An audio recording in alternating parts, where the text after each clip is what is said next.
ఇంకొకటే milk donate milk అంటే లేదన్నాడు, ఇది ఇచ్చిండు. క్రీమ్ మిల్క్ అంటే ఇది ఇచ్చిండు, లేదు అని.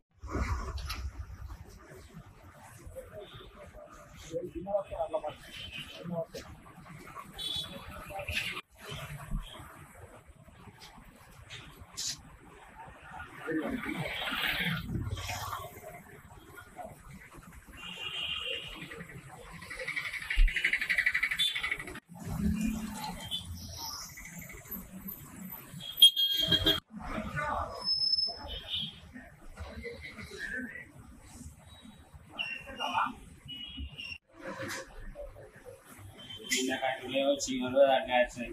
ఈ ప్యాకెట్ లేకపోతే దొరికేది అమ్ముతున్నాం. నా పేరు అడుగుతున్నా. నేను కరీంనగర్ డైరీలో పాల ప్యాకెట్ కొనడం జరిగింది. ఇంటికి వెళ్ళి పాల ప్యాకెట్ ఇంటికి చూడగా మొత్తం చీమలునే వచ్చి ఇక్కడ యాజమాన్యాన్ని అడిగితే మాకు సంబంధం లేదు, పురుగులు ఎట్లా వచ్చినాయి మాకు తెలియదు, చీమలు వస్తుంటే అన్న కావాలంటే ఇంకో ప్యాకెట్ ఇచ్చుకొని చూడండి అంటే. అంటే ఈ పాలు ఎక్కడ పోను, ఈ పాలు చూడకుండా కాబట్టి కట్టనే కదా. అంటే వీళ్ళు మనం చీమలు వస్తాయి, రేపు పురుగులు వస్తాయి, వాటికి ఎవరు బాధ్యులు? ఈ తయారు చేసేదే పౌడర్ పాలతోటి, కెమికల్స్. అది కాకుండా ఇంకా మళ్ళీ పైకి చీమలు వచ్చినాయంటే ఎట్లా వచ్చినాయని మాకు తెలియదని మాట్లాడతారు.